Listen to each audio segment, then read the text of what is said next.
So we've really seen an inefficient allocation of the massive increase in resources, 10 times in terms of the capital allocations. And yet we're not seeing the results because the expenditure has not been in the priority areas. Let me start with national security. For the last 3 months, violent crime, in particular murders, have been trending down. And Andrew Horace preferred to stand up at a podium and declare state of emergency after state of emergency, with his flanked by his generals like a wannabe tyrant. Like a wannabe tyrant. What was the result for the last 8 years? Murders increased 25% in this country. 2,300 more Jamaicans were murdered because of this foolish pursuit of Andrew Horace. This man should be hanging his head in shame. That is why I am saying he's not only playing the fool and playing the clown, but he has played with the lives of Jamaican people, and that is a shame and disgrace. And he must never be given a chance to go back to Jamaica. You hear them talking about percentage. Percentage talking about coming down last year is like a man stab you with a 6-inch blade and him pull out back 2-inch. You're not going to thank him for that. This year, the first year, we're seeing real reductions, and it has nothing to do with Andrew Horace and the Labour Party. Petty nonsense. Look at the amount of resources. And you know, the people who are talking of $16 billion level of investment that we have made. Only half, but they have never put on the ground the level of investment that this government has made.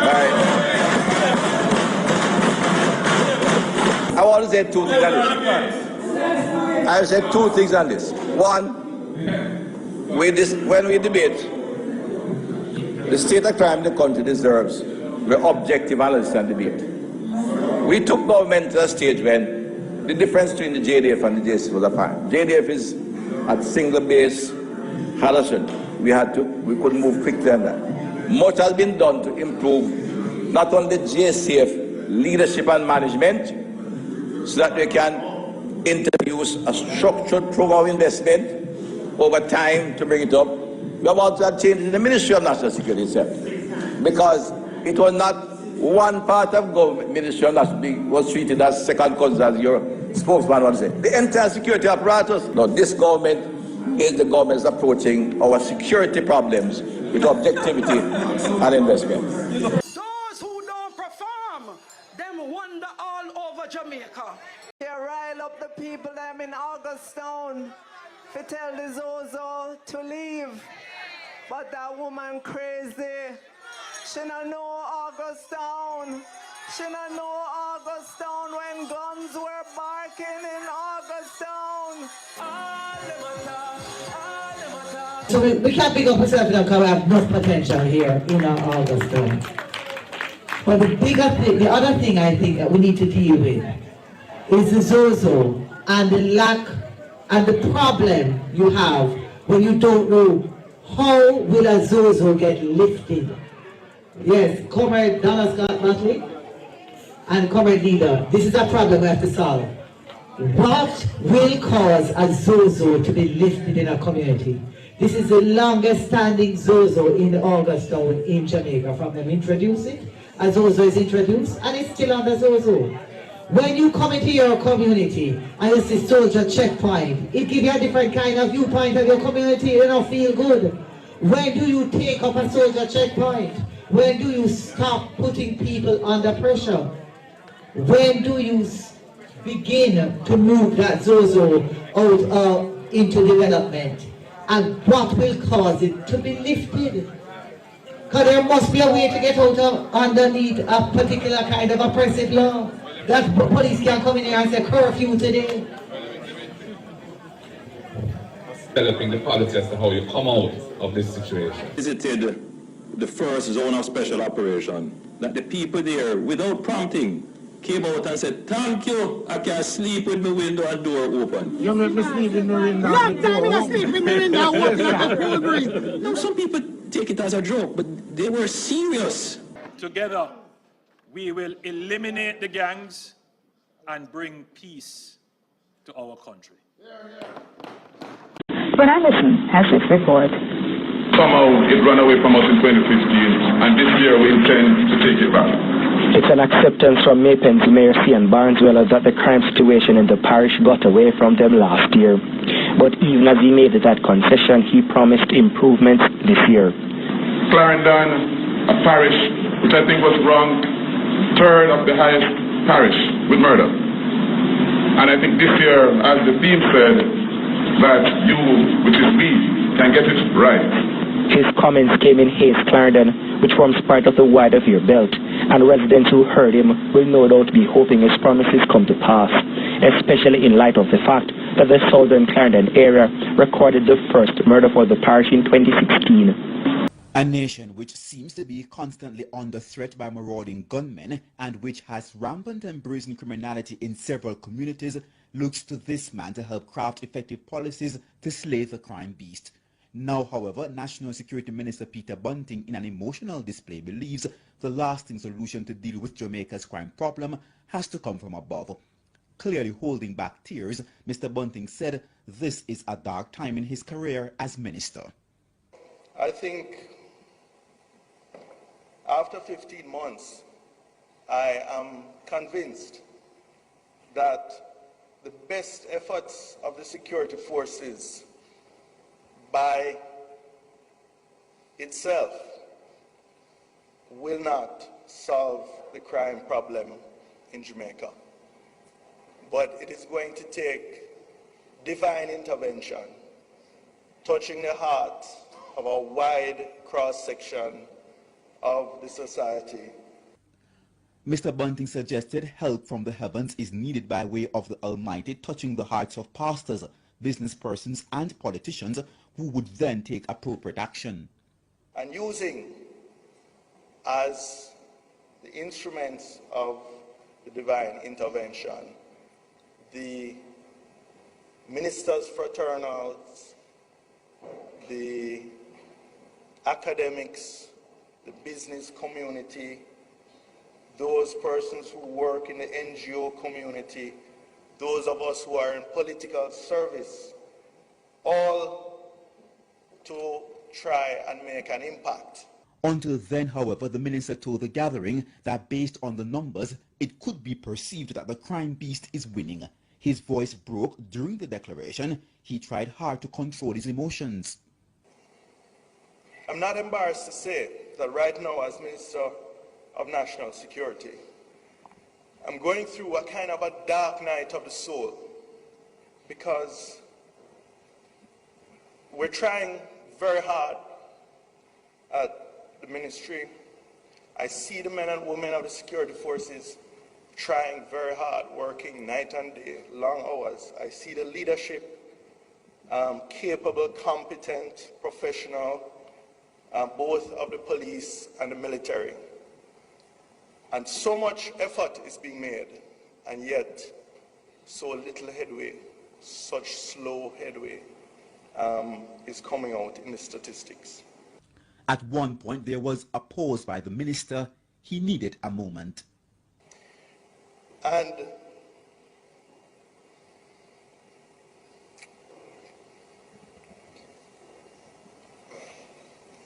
so what's keeping him going in light of the grim reality? The minister said he's clinging to faith.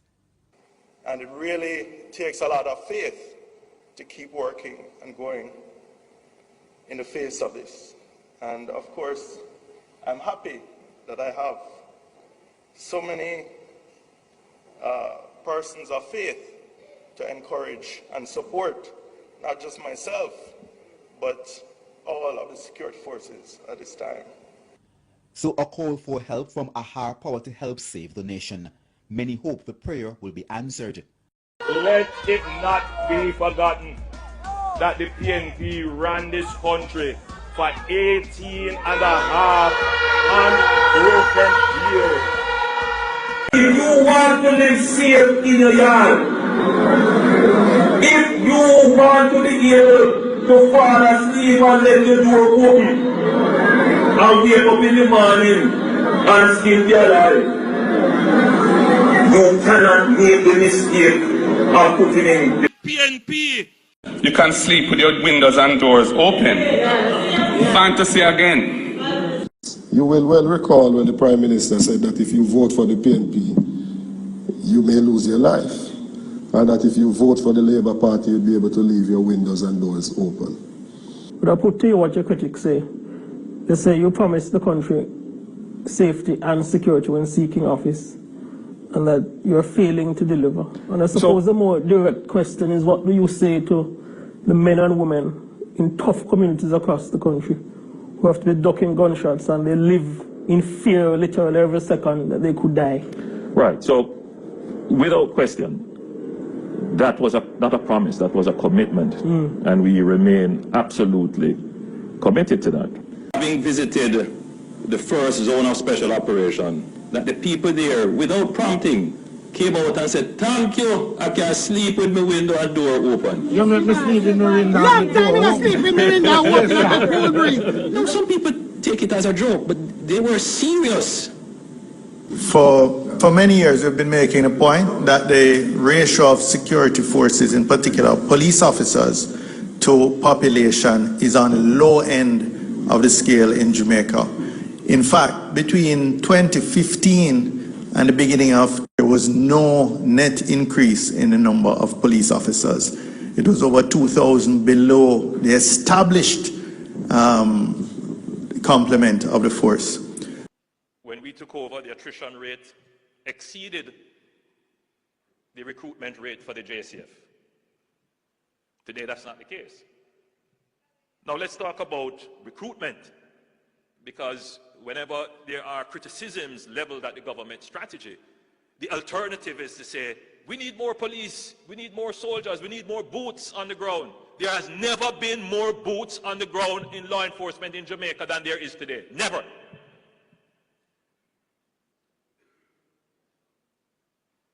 This administration has done it. In fact, it would be fair to say that in the government that served between 2012 and 2016, the police force was defunded. Literally defunded. Exactly. What do I say? This year alone, the JCF would have recruited over 1,350 new policemen, and they're moving steadily to fill their establishment. That's part of the crime plan. We were able, in Christmas, to provide security coverage for several major shows and events, incident-free, whilst keeping the security blanket for the country, whilst at the same time dealing with the national security issues. And we were able to do that because we have expanded the manpower of law enforcement. What I'm particularly proud of, though there's still more work to be done under Plan Secure Jamaica, is the improvements that have been done to the infrastructure. We have increased our budget to the JCF. Never before have you seen so many police stations being repaired, rebuilt, or built new. Equipment, technology. And some of the police stations that I toured in 2015 and 2016, and the bad conditions that the officers work under. And I take great pride in saying that we have made the budgetary allocations to improve police stations right across Jamaica, not just to upgrade, but to build brand new police stations under Project Rock. You know, and the Minister of National Security can tell you that I argue with him and say, you don't make enough of that. Because the country doesn't know. I have to continue to mention the investment in physical facilities, because, Madam Speaker, we allow police stations to really run down as a country. Yeah. Policemen were housed in old great houses and estate properties in some rural areas. They took over principal cottages in some other areas which are run down. They took over the upstairs of parish council buildings which are allowed to run down. I mean, the one in Savannah I refer to all the time, when all the board on the veranda, half of them rotten out, and the police cut the desk in between and a few space, and hopefully the police officer, the female police officer, don't wear high shoes upstairs and drop through the floor before that. Over the past year, I spent significantly in improving the quality of the workspaces for our police officers. The job is not complete, but we have done over 121 out of the 186 facilities. The government has ensured partnership with the National Housing Trust, Jamaica Social Investment Fund, and of course the budget consolidated fund itself. So we have built 7 fit-for-purpose police stations across with JSIF and refurbished a number. In the HT has built several, and we are targeting this year alone a further 15 at a cost of some $500 million.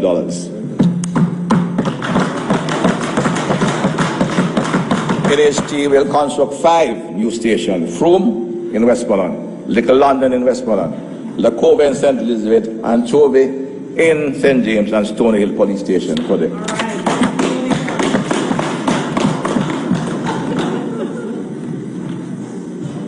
In addition to that, through the consolidated, this part government is our taxpayers' money, we are completing the development of a forensic pathology autopsy suite for the first time near the hospital.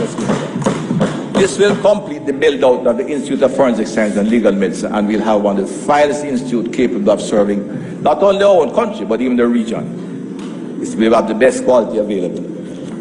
We are in the process of completing the procurement for the Westmoreland new headquarters. And I'd like to take a look at what we are putting up in Westmoreland divisional headquarters. That's a police station, not a old building that was being used for Busher office. We are also putting up a St. Catherine divisional headquarters, which will be the new headquarters for the new area. And again, take a look at that. And Madam Speaker, I urge the members to take a look at these 2 pictures, because you see, I might be able to complete my entire presentation, but these 2 pictures of what we intend to do in Westmoreland and St. Catherine reflects the thinking of this government about the police.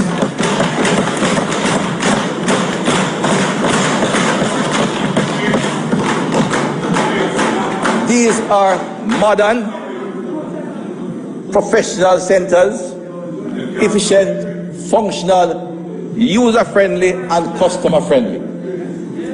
Adequate working stations for professional men and women of the Jamaica Consolidated Force.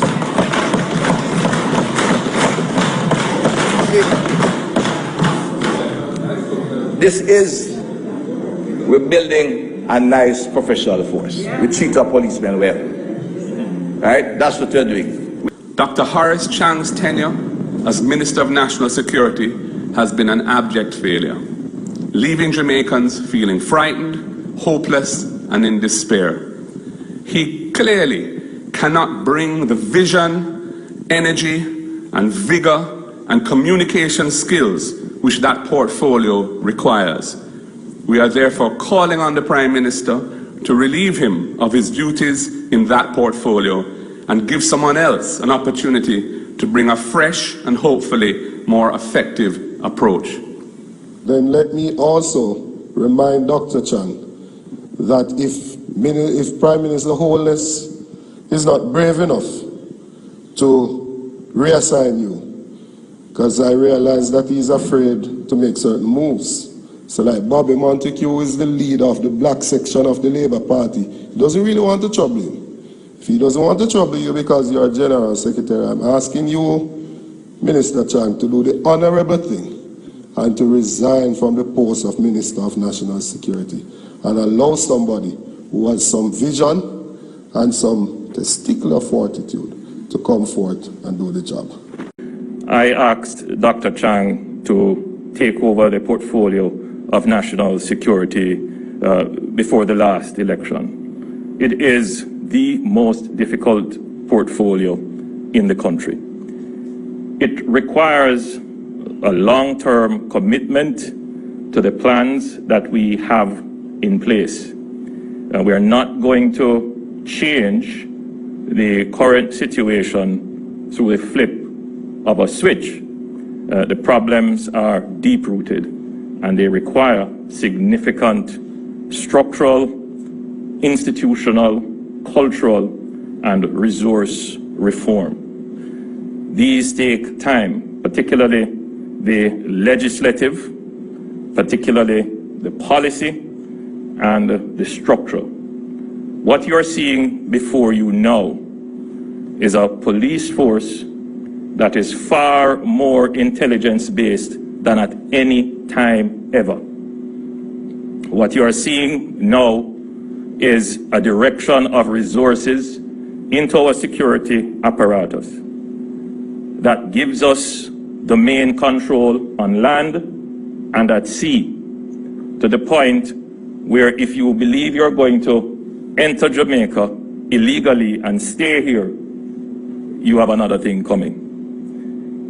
We have demonstrated the ability to now interdict boats with guns coming in from other jurisdictions, and we have demonstrated the capability to interdict fugitives from other jurisdictions. And you will see the increased capabilities to find weapons. And all of this is being done without taking any lives.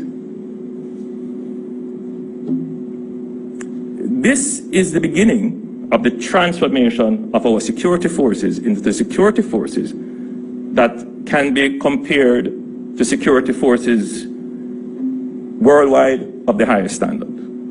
It will take time. It therefore means that I cannot, at this point, unduly interrupt the plans laid and the institutional knowledge that has been gained, which Minister Chang has been at the helm of at the Ministry of National Security. I have full confidence in Minister Chang, in his knowledge, in his competence, and in his heart, which is to ensure that every single Jamaican is safe. Jamaica records decline in murders in 2024. The country ended 2024 with 1,139 murders, a reduction of 265 when compared with the previous year. The data from the Ministry of National Security says this represents a 19% decline in homicides. The ministry says 73 murders were recorded in December, the lowest monthly count since September 2014. In the meantime, National Security Minister Dr. Horace Chang has extended commendations to the JCF for what he says was their exceptional performance last year, which resulted in a significant reduction in the national crime statistics and one of the safest Christmas seasons the nation has experienced in decades. Minister Chang says the government remains steadfast in its commitment to advancing a strategic investment in the police force, empowering the officers to build on their success and achieve even greater reductions in murder for 2025. We don't promise, we deliver. An incensed Horace called Mr. Bunting rude, bright, and out of order. I don't just come and take figures glibly. I take my responsibility seriously. When I was leader of opposition of government business, I came to you, Mr. Bunting, from Central Manchester, and I sat with you when this nation had the greatest opportunity to bring crime under control. I came to you and I sat with you and I said to you, join us. We have criminals on the retreat. We were uprooting the criminal gangs, and I asked you, please join with us then to extend the state of emergency into St. Catherine, where we would have been able to deal with one of the most dangerous criminal gangs in Jamaica. And you, member from Central Manchester, refused. Had we done that, we would have uprooted the most dangerous criminal gang in Jamaica. And today, Jamaicans would have benefited from the country. But you played politics then, and you are trying to play politics now. I will not allow you to do it. Jamaica will not allow you to do it. Don't ever come in here and try to bring politics in this. Don't disrespect me. You're out of order. And under our constitutional arrangements, it does not matter whether you're a JLP or a PNP or what, any P. What matters is whether you support the government's principles and programs and will vote with the Prime Minister on matters. That's what makes you a government MP. The vote, as recorded by the clerk, is as follows: 13 ayes, 3 noes, 5 absences, so that the resolutions put before this Honourable Senate, the Emergency Powers Continuous Resolution for the parishes of St. James, Westmoreland, Hanover, and the Emergency Powers Specified Areas of Kingston and St. Andrew Continuous Resolution is not approved. It's a sad day for the people of Jamaica, and in particular it is a sad day for the people who live in the communities covered by the 7 divisions of the state of public emergency. We convey our apologies to the security forces who recommended and who have been utilizing the space and who had hope that the debate today would rise to the level of reason and regard for the professional advice given and the realities on the ground. But it is what it is. We have reached where we are, and I only regret that as leader of government business, that the Senate has not delivered a better result to the people of Jamaica today.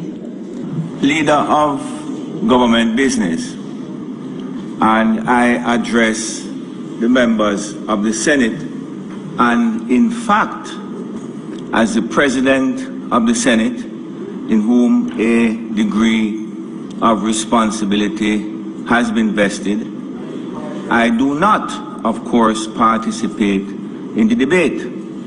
It does not, however, mean that I cannot voice a view and call the attention of the people of Jamaica from every quarter, from the university, from the communities, various communities across Jamaica, from the Bar Association, members of the legal fraternity.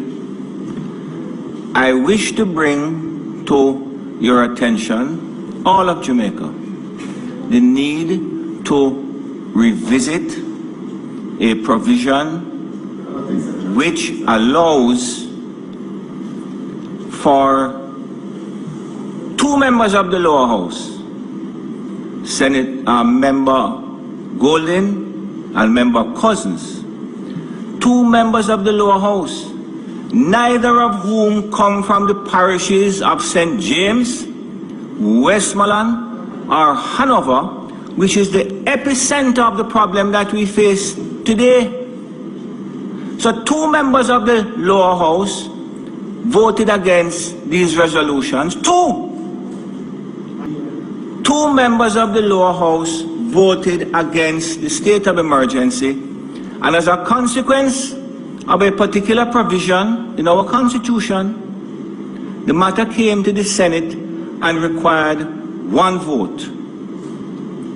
In the upshot, 3 unelected members of this House have voted against this resolution.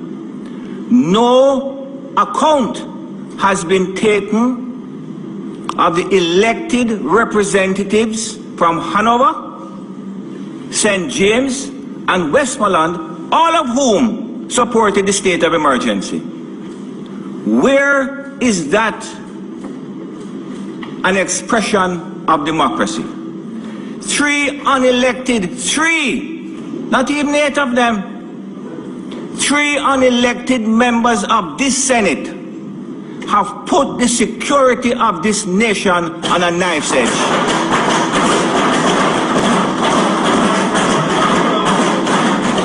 So I ask every member of this country, every citizen of this country, and those who reside beyond our shores, you tell me, there are 63 members of parliament, 2 of them, neither of whom, I think one of them represents an era under the state of emergency. 2 members of the lower house voted against this resolution, 2, and 3 unelected members. Senator Crawford, who is the only one who has remained here, Senator Bunting, and Senator Morris, none of them who have anything to do with the parishes and the divisions where crime is making our citizens' life a nightmare. So let me tell you something. This country needs to revisit this provision because it flies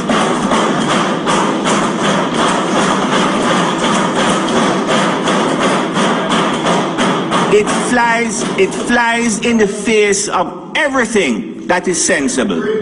And for those of you who don't know why this provision is here and why it is Senator Brown and Senator Bunting continue to call the name of the Right Honorable Edward Seaga, that provision was put here because of the illegal, corrupt 1976 state of emergency.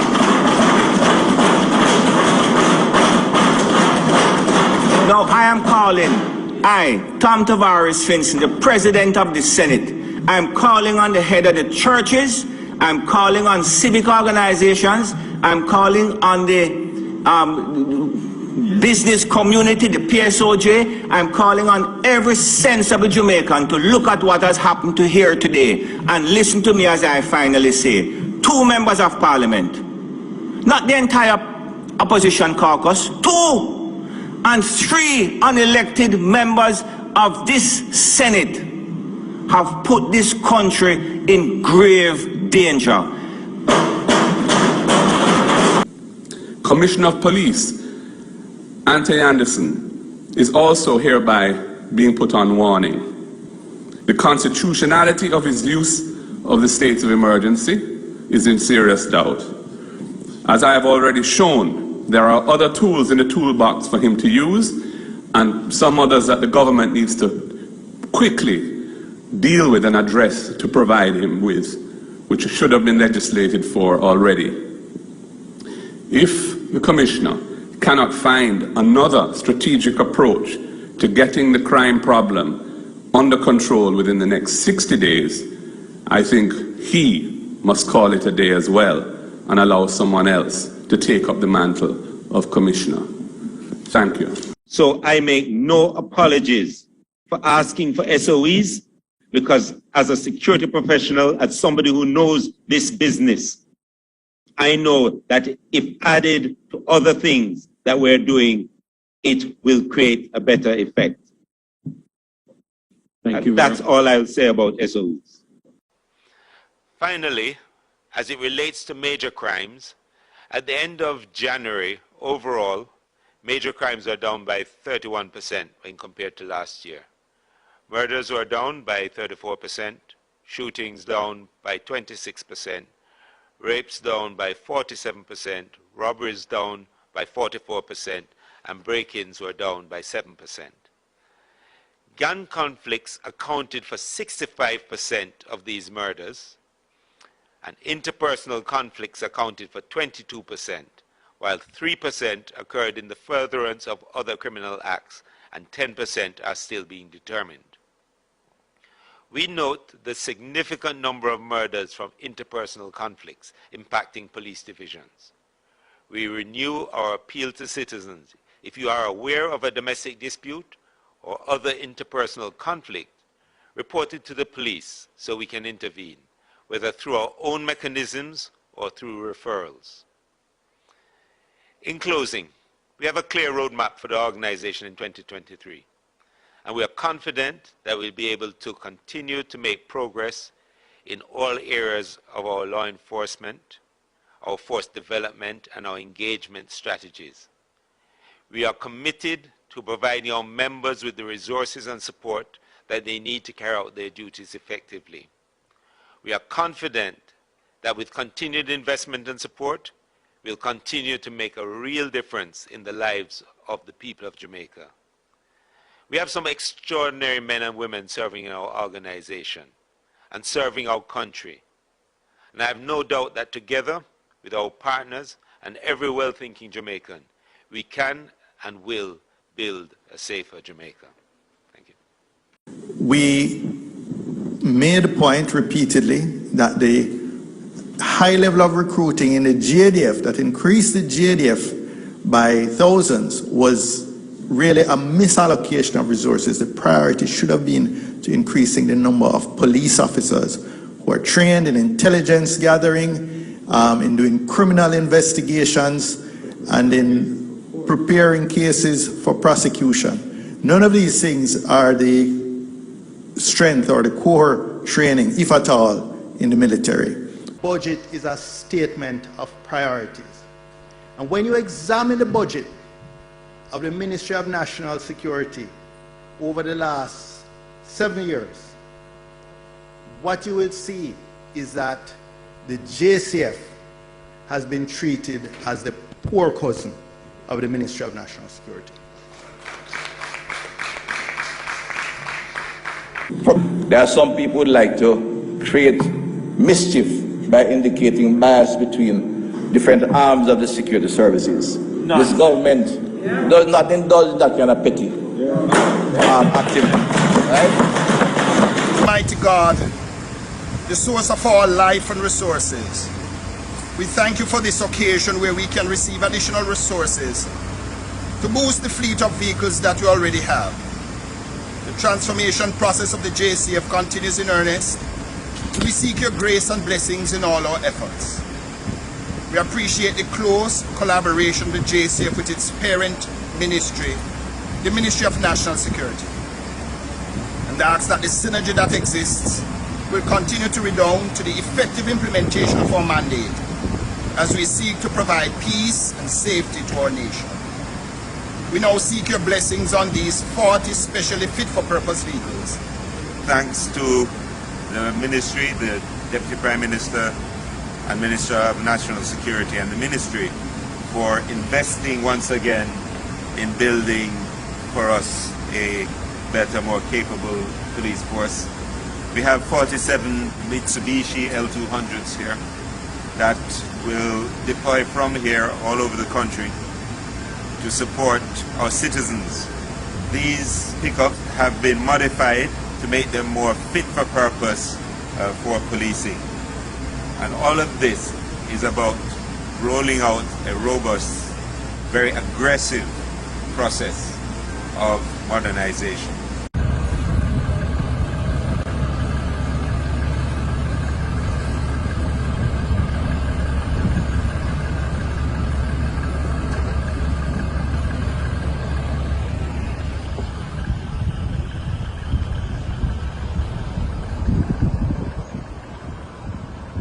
So we've really seen an inefficient allocation of the massive increase in resources, 10 times in terms of the capital allocations.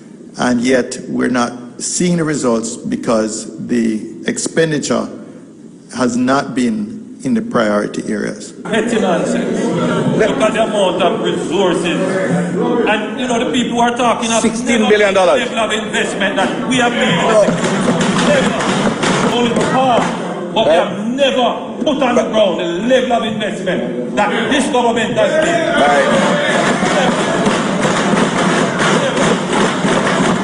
I want to say two things on this. I said two things on this. One, when we debate the state of crime the country deserves, where objective analysis and debate.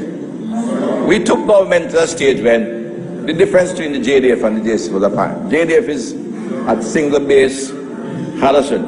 We couldn't move quickly on that. Much has been done to improve not only the JCF leadership and management, so that we can introduce a structured program of investment over time to bring it up. We are about to have changes in the Ministry of National Security itself, because it was not one part of government. Ministry of National Security was treated as second cousin, as your spokesman would say. The entire security apparatus. No, this government is the government is approaching our security problems with objectivity and investment. When we took over the administration of this country, the JDF was about 4,000 strong. Today, the JDF is close to 8, and the objective is to get it up to about 10. I don't think the public questions whether or not the government has placed the resources into the fight against crime and creating the national security cover for the country. And that was done under Plan Secure Jamaica. The challenge that we have now is that these investments take time to materialize. I know those of us who joined here in the 70s and 80s remembered a time when the regiment was deployed. It was in the back of PWD dump trucks. The vehicles borrowed from Ministry of Agriculture. Those were the vehicles that we had. Now, as I look around, I see lots of resources. The Ministry of National Security under Minister Chang has got as much as $20 billion in 1 year. 10 times the maximum I ever got. And the problem is that for the years of underinvestment in national security, the criminals have built up capacity in firearms, in organization of gangs, in control of communities, and in the financial resources, the means to commit crime in some areas of Jamaica in an almost unchallenged way. So for example, during that period between 2014-15 and 2021-22, the recurrent budget increased from 50 billion to just over 80 billion. Now let us drill down to the JCF and the JDF. In that time, the JCF's budget, recurrent budget, increased by a third, about 33%. The JDF's recurrent budget increased by over 100%. 3 or 4 times the percentage increase that the JCF had.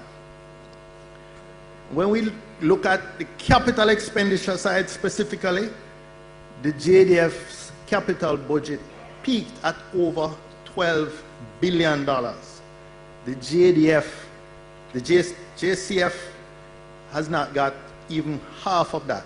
There are some people who would like to create mischief by indicating bias between different arms of the security services. No. This government does not indulge that kind of petty activity, right? Which is why we directed our budget to increase our Coast Guard capabilities. Never before in the history of Jamaica has the capabilities of the Coast Guard been so increased, and we're seeing the results of that. The Jamaica Defense Force, JDF, will host Exercise Event Horizon 2025, a multinational humanitarian aid and disaster response exercise focused on maritime law enforcement. The event is set to run from January 12th through to the 26th. The exercise is being done to strengthen the capabilities of participating nations in maritime security, humanitarian assistance and disaster relief, cybersecurity, and aeronautical and maritime search and rescue operations. Commander of the Maritime Air and Cyber Command, Brigadier Elon Clark, gave the details of the event during a JIS think tank held yesterday. He explained that the exercise will address critical threats such as illicit trafficking, migration, search and rescue, natural disasters, and cyber threats. We realize that these threats do not respect borders. And it would be a bit myopic of us to think that any one country is able to address these threats independently. And so we conceptualized Exercise Event Horizon as a multinational, multi-agency, multi-domain exercise. The event will involve 14 countries from Europe, North, Central, and South America, and the Caribbean. In addition, vessels, aircraft, and personnel from various defense and security institutions will contribute to the exercise. To conclude the event, a comprehensive rubric assessment will be conducted to evaluate each participating entity's ability to respond to actual emergencies. We have created the Maritime, Air, and Cyber arm of the JDF, which is to be able to control, as I've said, those spaces. And we have increased our budget to the JCF. Never before have you seen so many police stations being repaired, rebuilt, or built new equipment, technology. So I don't think the public questions whether or not the government has place the resources into the fight against crime and creating the national security cover for the country. And that was done under Plan Secure Jamaica. And the problem is that for the years of underinvestment in national security, the criminals have built up capacity in firearms, in organization of gangs, in control of communities, and in the financial resources, the means to commit crime in some areas of Jamaica in an almost unchallenged way. And the crime, as I've said on many occasions, it is over and above, not the capacity of the police. That's not the accurate term. It is over and above what policing is designed to address. In other words, if this level of crime existed in any other society, the police in those societies would have a challenge. Because what we are seeing borders on terrorism. What we are seeing is a deliberate attempt to drive fear into the population, deliberate attempts to undermine the state, to corrupt the state.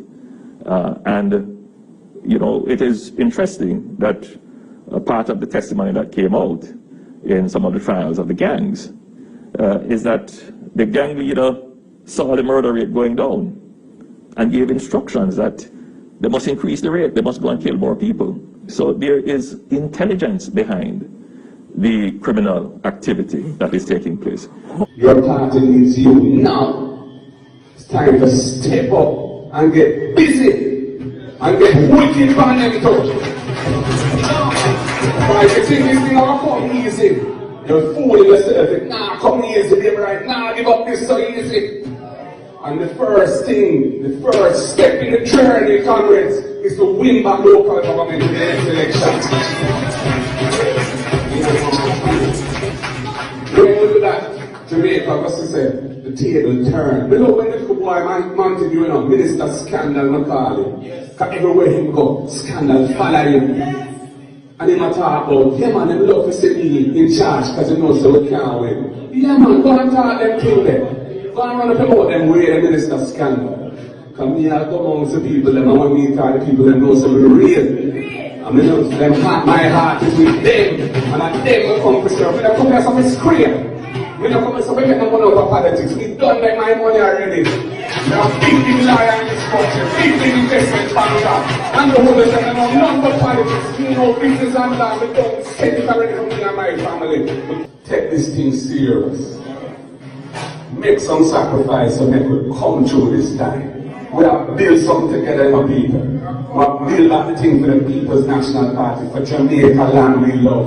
Make them come support that man. Give the chance to town division. Make sure they win. Because we want that man there to come mayor for the whole of Clarendon. We want back Clarendon. Not for you don't really know me, you know. Probably somebody has said it for the first time, I listened for the first time. We want to understand who he is. See? Because Chang will represent half of the PNP. Yeah. I'm proud of them. And I'm giving us strength. We're not feeling that no guy in a parliament can't tell me nothing. I just 14 are we in there. But the 40, how much of them 49 of them? Enough of them now, nothing for say. Enough of them just dead like some empty barrel and peering knives. We're not afraid of them. So the regular law enforcement methods are not going to immediately bring down the level of crime. So let's look at what are regular law enforcement methods. Let's look at what we have done with the interdiction of gangs. Now, again, never before in the history of Jamaica have we seen so many gangs being brought through our regular system of policing, meaning that we investigated, we arrested, we put together the cases, we brought evidence before the courts, and we went through a trial. And that process could take 2 years to interrupt the gang. And you have over 100 gangs operating with the limited resources of our investigations and dynamic operations to go and interdict and arrest and so forth. So you see the magnitude of the problem. So we are investing in regular policing in order to maintain public order. So I want the country to understand that we are not saying that regular policing can't work. That's not what we're saying. We're saying that regular policing is designed to address a certain type and nature of criminal activity.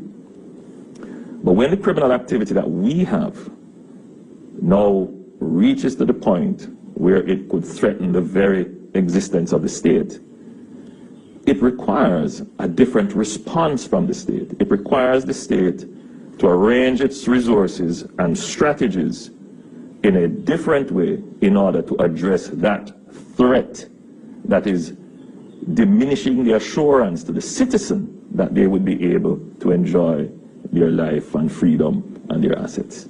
And I'm saying that that arrangement requires certain powers to be given to the state.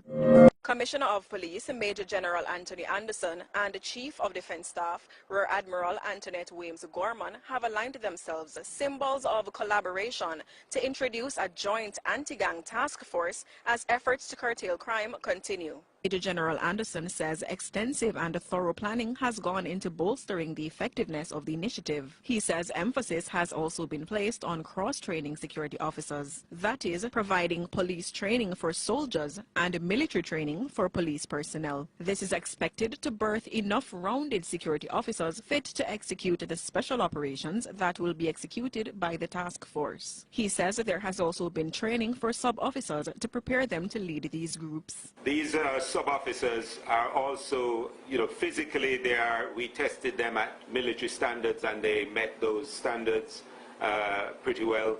And so we have a cadre now that works with the JDF and can seamlessly do this work. And hence we're seeing those sorts of results, which is what we want. Chief of Defense Staff Rear Admiral Anthony Weems Gorman concurs that the task force will be intentional and relentless in its pursuit of criminals. So consistently, the JDF gets more than twice the capital budget allocated that the JCF has. There is a sense, CDS, that the government of Jamaica has spent significantly on the JDF, and that the real expenditure should be focused more directly on the crime situation, which would ultimately mean a greater focus of the resources, if not all the resources, on the JCF and the other law enforcement agencies.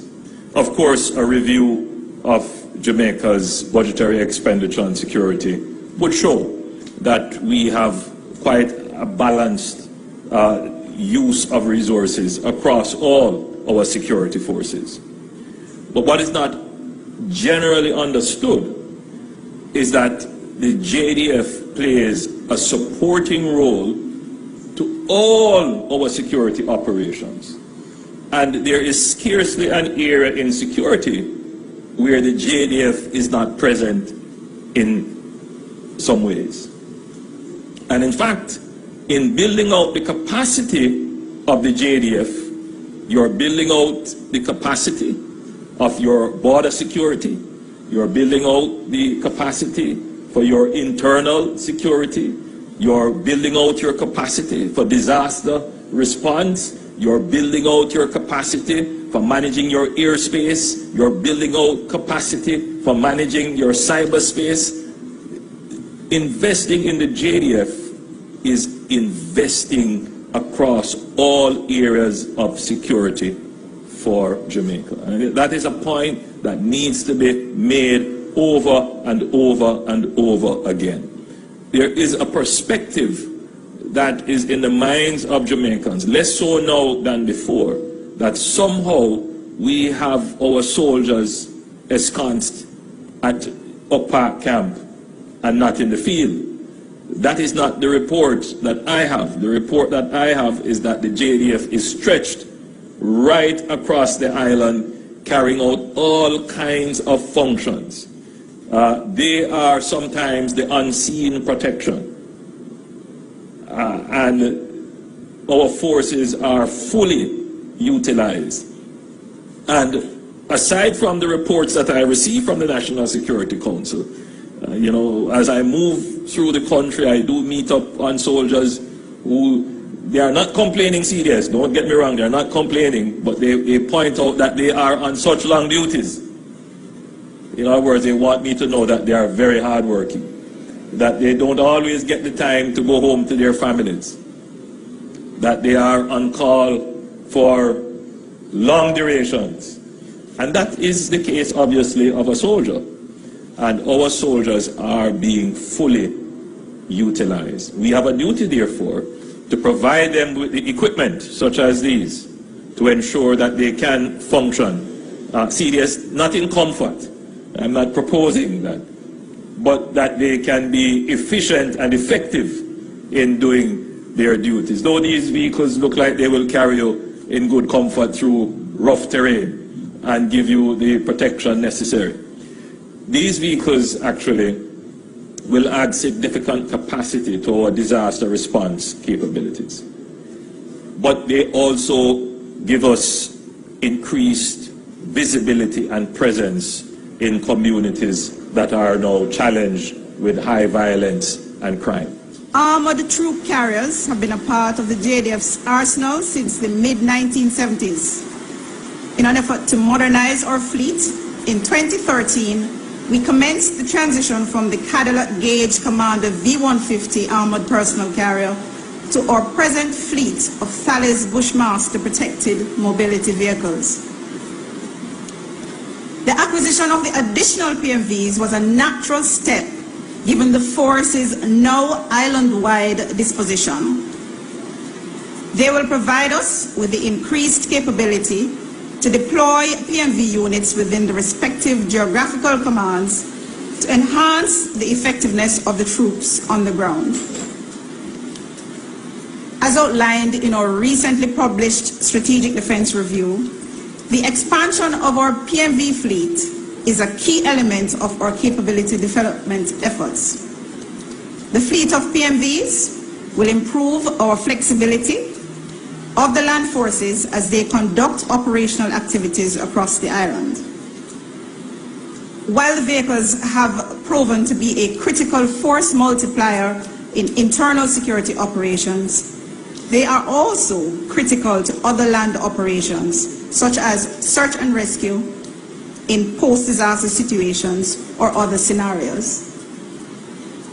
The PMVs are a key component of the JDF's commitment to being fit for purpose now and in the future.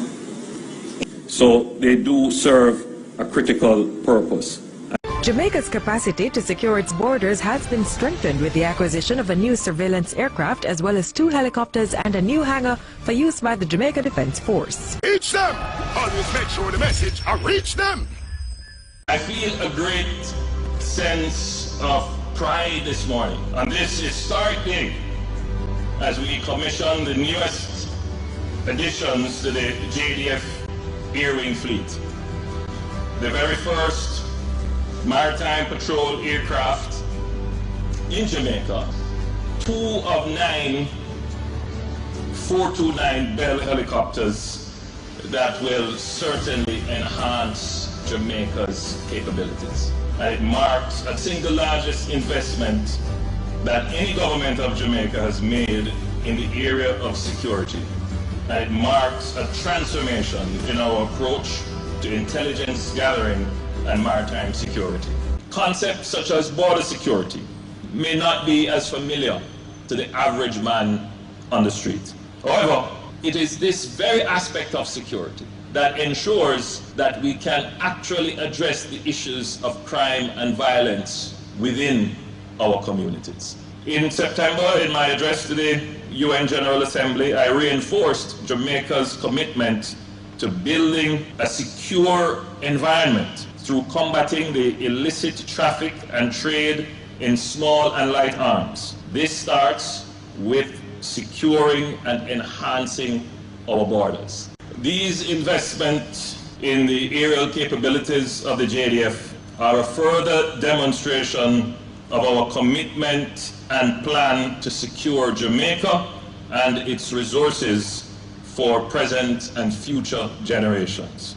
The acquisition of the maritime patrol aircraft will enable Jamaica, which has a maritime space 25 times its landmass, the ability to increase its maritime domain awareness, facilitate search and rescue and maritime interdiction. This is a critical component of the vision of increased security for Jamaica. So, as a result of what I consider an ill-advised and badly skewed expenditure, the force strength of the GSF has, on average, actually declined up to the end of last year. I don't know what it is, the number is as we speak now, and I know a lot of efforts are being made to build the recruitment capacity. So whereas, despite the massive increase in budget allocations to the ministry, the number of police personnel as at the end of last year was about what it was 5 years earlier, just below 12,000, well below the establishment of 14,000. We remain on target to recruit another 1,200 plus young Jamaicans to train as police officers in the financial year 2022-2023, that's this year. And as we did in 2021-2022, last year. Let me take this opportunity to invite any young person with the desire to put country above self, to make a difference and impact lives in a meaningful and positive way to apply to join the JCF. Now we continue to train additional motorcycle drivers as we expand our quick response team capability. Their agility and presence have allowed for more prompt responses, particularly in and around the town centers.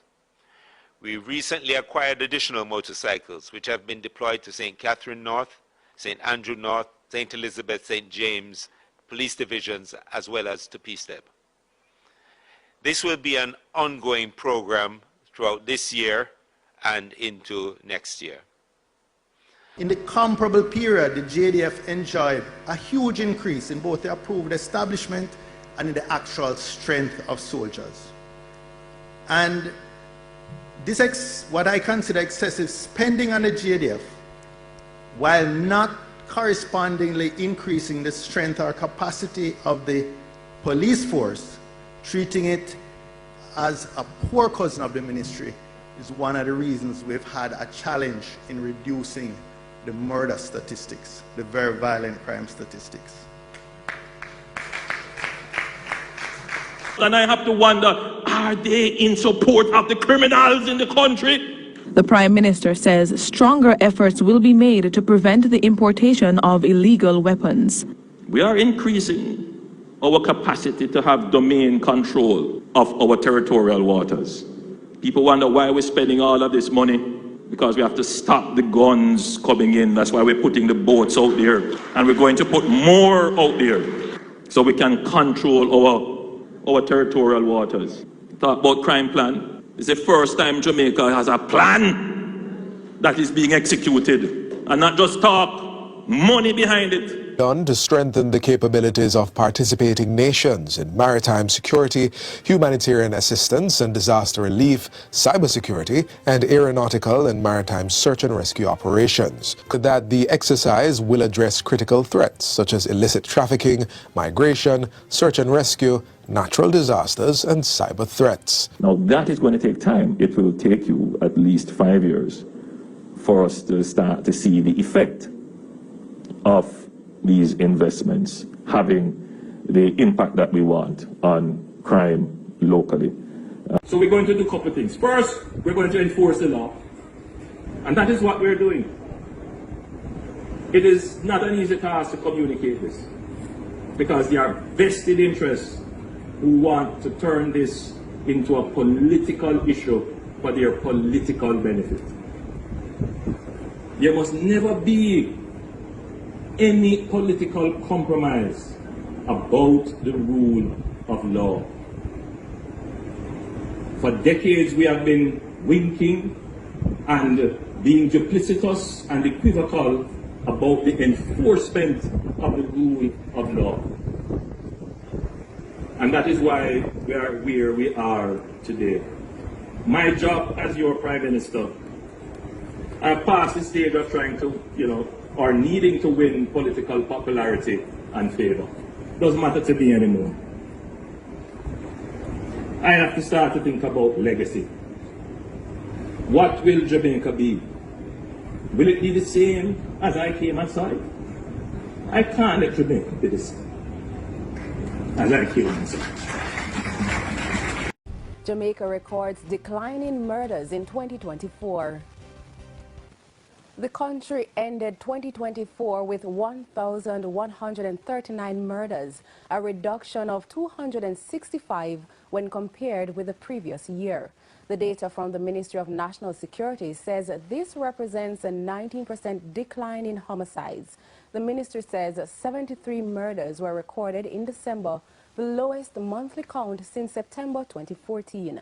In the meantime, National Security Minister Dr. Horace Chang has extended commendations to the JCF for what he says was their exceptional performance last year, which resulted in a significant reduction in the national crime statistics and one of the safest Christmas seasons the nation has experienced in decades. Minister Chang says the government remains steadfast in its commitment to advancing its strategic investment in the police force, empowering the officers to build on their success and achieve even greater reductions in murder for 2025. Police Commissioner Dr. Kevin Blake is defending the accuracy of the crime data from the Jamaica Constabulary Force. He addressed the issue in a video release earlier today. We have details in this report. One of the most significant outcomes of 2024 has been the 18% reduction in murders. Police Commissioner Dr. Kevin Blake in his last media release for 2024. Criminals have been wreaking havoc across sections of the country and the police have been responding. Several police divisions saw a dip in murders with Kingston Central, Hanover, St. James and Kingston Western leading the way with 40, 35, 34 and 32% respectively. Armed with the latest figures, Dr. Blake revealed that overall shootings, rapes and robberies are also down. Through a collective effort, there has been a 14% reduction in overall major crimes thus far in 2024. Our ability to maintain law and order has been significantly bolstered through enhancements to our policing capabilities. However, some continue to question the data from the Jamaica Constabulary Force, claiming that reports of multiple double, triple and quadruple murders have left Jamaicans living in fear. Dr. Blake sought to address the critics. The statistics we present do not lie. They are rigorously compiled, analyzed and transparently shared with the public. To cast doubt on these figures is to erode the trust and confidence that we have painstakingly built over time. Such narratives serve only to benefit the criminals who thrive in an atmosphere of doubt and mistrust. Let us not allow misinformation to diminish the progress we have collectively achieved. And so, the police commissioner insists transparency remains a critical component to the JCF's overall approach to public accountability. When crime statistics have moved in the wrong direction, we have been the first to report them. Similarly, when trends are positive, we share that information with the same level of openness. Our credibility in communication is non-negotiable, as it forms the foundation of the trust we continue to build with the public and our partners.